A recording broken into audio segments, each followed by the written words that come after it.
Bismillahirrahmanirrahim. Assalamualaikum warahmatullahi wabarakatuh. Alhamdulillahirabbil alamin wa bihi nasta'inu ala umuri dunya waddin. Asyhadu an la ilaha illallah wa asyhadu anna Muhammadan abduhu wa rasuluh. Allahumma shalli ala sayyidina Muhammad wa ala ali sayyidina Muhammad. Para sahabatku yang dirahmati Allah Subhanahu wa taala, kita berjumpa lagi dan kali ini saya tetap membahas Samsudin Jadab beserta sejenisnya. Sejenisnya ini adalah mereka yang melakukan hal yang sama, yaitu tentang mediumisasi jin atau memindahkan jin kepada mediator. Hal ini sudah seringkali saya bahas, bahwa cara-cara seperti itu adalah cara-cara seorang dukun dan cara-cara ahli sihir. Dan itu dikuatkan dengan penjelasan dari Al-Quran dan Al-Hadis. Dan ini juga banyak dibantah. Dan Samsudin ini meyakini bahwa dia itu bukan dukun. Apa yang dilakukan itu bukan dukun. Dia mengungkapkan ada sebuah kitab yang mengajarkan hal-hal yang seperti itu. Kitab yang mana?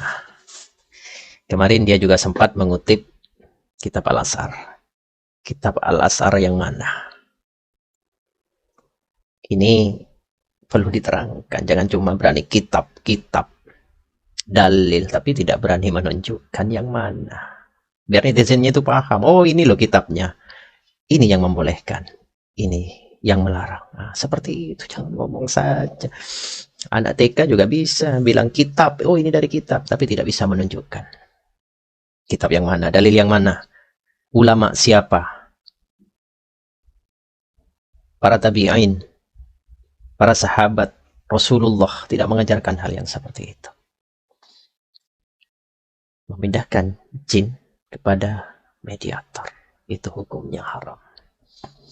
Karena itu adalah termasuk menganiaya dan membahayakan kepada tubuh serta jiwa si mediator itu sendiri. Ini bagi Samsudin atau siapapun yang melakukan mediumisasi, yang mengatasnamakan ruqyah syariah ataupun ilmu al-hikmah, silahkan tunjukkan dalilnya,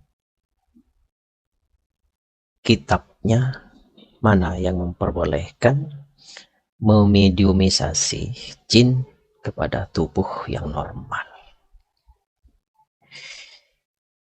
Kita artikan dulu kaidah dari ruqyah. Ruqyah ini adalah mengeluarkan jin dan menjaga orang-orang di sekitarnya agar tidak ikut terganggu dengan jin. Itu hakikatnya atau kaidahnya dari ruqyah. Sedangkan peruqyah ini menggunakan ayat-ayat Allah ataupun doa serta zikir untuk mengeluarkan jin dari tubuh manusia yang sedang kerasukan atau terganggu. Ini kok malah terbalik. Ayat-ayat Al-Quran, sholawat, dan zikir memasukkan jin. Berarti dia keluar dari akidah ruqyah itu sendiri. Terus disebut apa hal yang seperti itu? Kalau ruqyah ataupun ahli hikmah memasukkan jin ke tubuh mediator itu sudah bertentangan dengan kaidah ruqyah.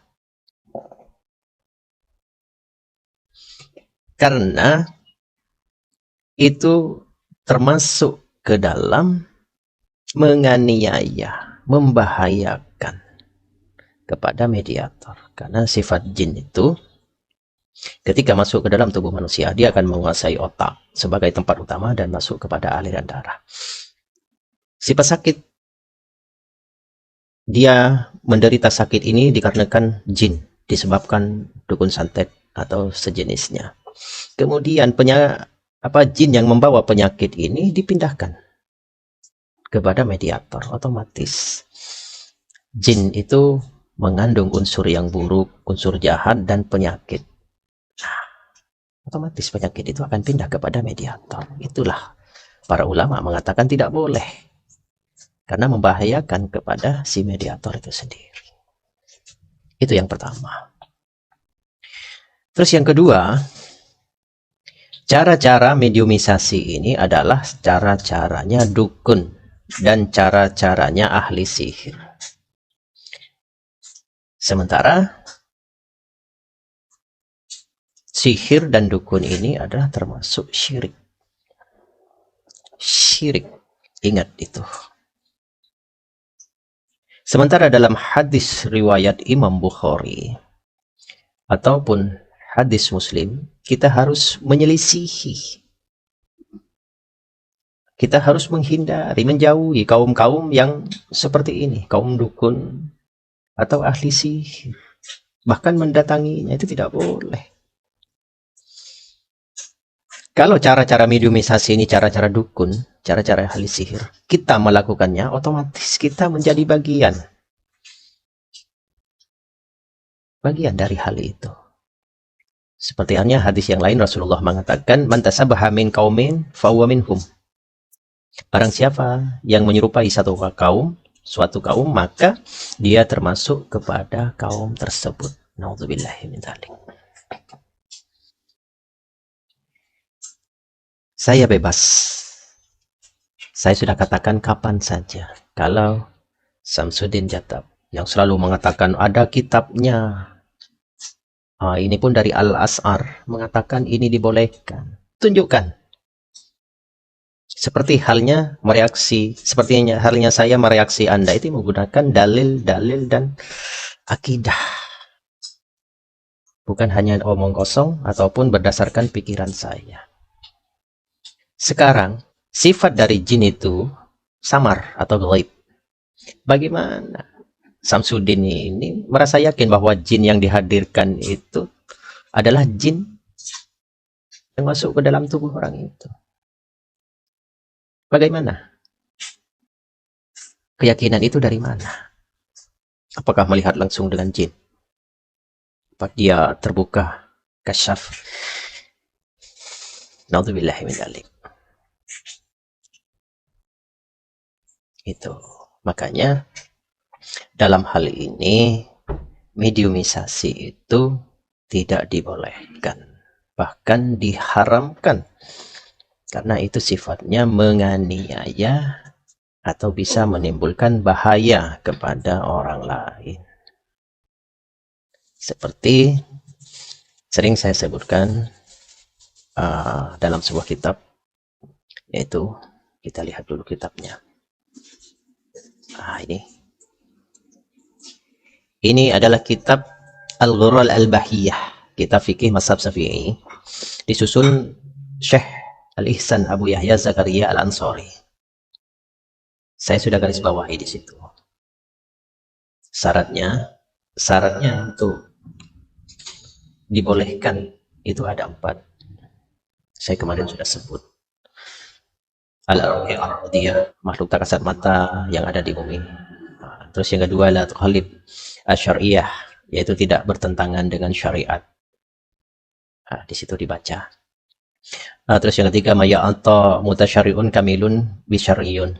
Orang baik-baik yang mengamalkan syariat dengan sungguh-sungguh yang tidak membahayakan kepada syariat itu sendiri. Terus yang keempat, laisa fihi dhararun syar'iyyun ala ahadin. Laisa fihi dhararun syar'iyyun ala ahadin. Yaitu tidak mencelakakan kepada orang lain. Nah, kalau sudah mencelakakan, seperti tadi, memasukkan jin kepada tubuh yang normal, itu ulama sudah sepakat itu mencelakakan, membahayakan kepada orang lain, makanya diharamkan. Saya garis bawahi di situ. Fa in intafa syai'un fit tilkal uyud, dan apabila ada satu hal saja yang dilanggar, seperti dilanggar, tidak mencelakakan tadi, fa ta'lamuha haramun, maka mempelajarinya atau melakukannya itu haram. In ta'allama liya'mal, yang bertujuan untuk mengamalkan. Nah, kalau mengamalkan hal ini hanya untuk mencelakakan orang lain, itu wata'allamuha haramun, maka haram. Bal kufrun, dilanjutkan itu, bal kufrun. In i'taqada al-hallah, kalau meyakini itu benar. Ini kitab dari Al-Ashhar. Sekarang saya tanya kepada Samsudin dan juga yang lain, kitab mana yang Anda pakai, dalil mana yang Anda pakai memediasi ruh ataupun memediasi jin kepada orang normal? Tunjukkan dalilnya. Itu. Terus selanjutnya, apakah meruqyah atau mengobati melalui video call itu boleh?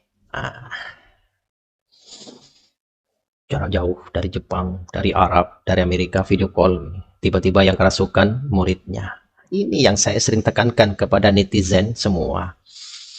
Peruqyah, ahli hikmah, kalau membacakan ayat-ayat Al-Quran dalam bentuk ruqyah, Al-Quran ini adalah sebab saja, wasilah, mengharap ada ma'una Allah di situ sehingga jin itu yang ada dalam tubuhnya itu atau penyakit itu disembuhkan.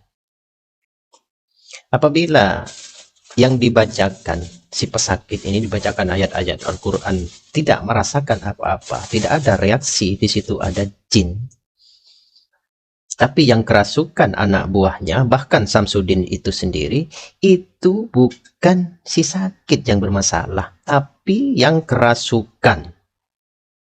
Ingat itu. Jin tidak akan pernah berani dengan orang yang beriman. Tidak akan pernah berani mendekat. Seperti halnya saya bilang kemarin, jin tidak akan berani dengan orang beriman. Seperti halnya Sayyidina Abu Bakar radhiyallahu anhu. Tidak akan berani. Jin tidak akan pernah mendekat dengan orang yang ahli zikir dan ahli baca salawat. Nah, ini terbalik. Baca salawat tapi menghadirkan jin. Sebenarnya itu adalah menghancurkan atau melecehkan nilai-nilai salawat itu sendiri. Na'udzubillahi min dzalik. Apakah Anda akan kufur dengan cara-cara Anda itu? Tunjukkan kalau memang ada. Lanjutkan lagi. Apakah ruqyah dengan video call itu dibolehkan?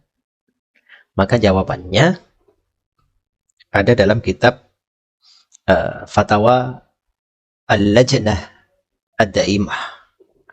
Fatwa Syekh Muhammad bin Syahih Al-Munajjid. Ini diperhatikan. Saya tunjukkan dalil-dalilnya. Biar saya tidak dikatakan tidak ngomong saja. Ini dalilnya di sini. Saya bacakan. Ar-ruqyatu la budda an takuna 'alal maridi mubasharatan. Artinya, ruqyah harus dilakukan secara langsung kepada orang yang sakit. Wala takunu biwasitati mukabbiris sauti. Tidak dilakukan dengan perantara pengeras suara. Wala biwasitatil hatifih,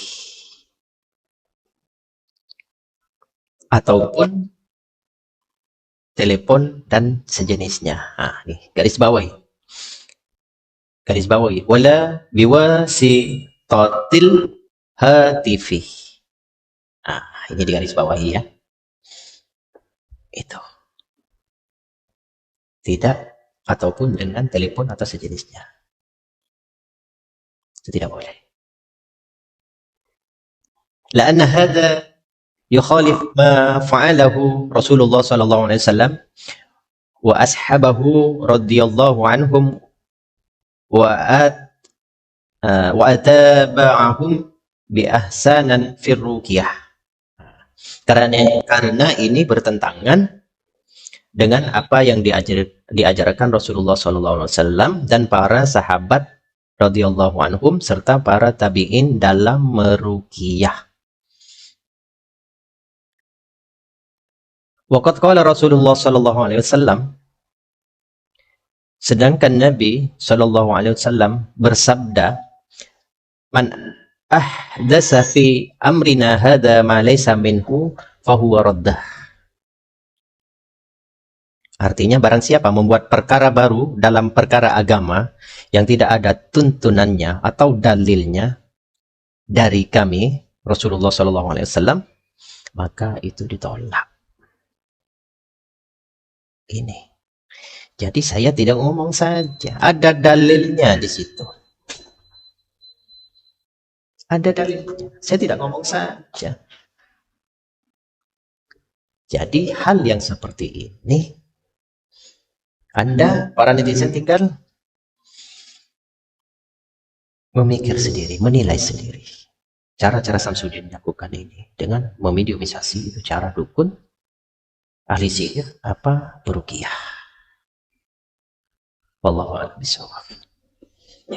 Kalau Samsudin berani, karena dia sering mengatakan kitab Al-Azhar, dan yang saya bacakan ini pun kitab-kitab Al-Azhar. Tunjukkan dalilnya, tunjukkan kitabnya, kitab yang mana. Kalau cuma dasarnya kitab Samsul Ma'arif Kubro. Samsul Ma'arif Kubro itu pun ada yang mengatakan di situ, apabila ada keistimewaan itu perlu dibuktikan. Ini diajak pembuktian tidak mau, ngelesnya minta ampun, ngaku ilmu hikmah, sedang tidak paham apa itu al-hikmah, ngaku peruqyah tapi dengan cara dukun dan ahli sihir. Katanya adalah kitab, tidak berani menunjukkan kitabnya yang mana. Tunjukkan. Baik Samsudin ataupun gus-gus yang lain yang melakukan mediumisasi atau memasukkan jin kepada tubuh yang normal dengan berinteraksi. Oh, saya dari jin dari India, tapi bicaranya bahasa Indonesia. Kan lucu. Terus kalau ditanya, wajib tidak percaya atau percaya? Nah, karena ini terpulang kepada netizen, ini hanya sifatnya hiburan. Kalau cuma hiburan, melakukan hal yang seperti itu sudah menyinggung kepada akidah.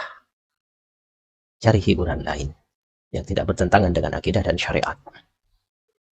Sekalipun itu adalah hiburan, yang Anda pertontonkan itu adalah kebohongan dan kemunafikan.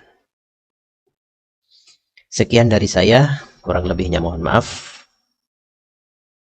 kepada Kang Samsudin ataupun sejenisnya yang melakukan hal-hal yang sama. Kalau tidak terima, ada kitab pembandingnya yang memperbolehkan, ada dalil yang memperbolehkan, silahkan tunjukkan. Atau kita diskusi secara langsung, kita buka live, mau pakai kitab mana?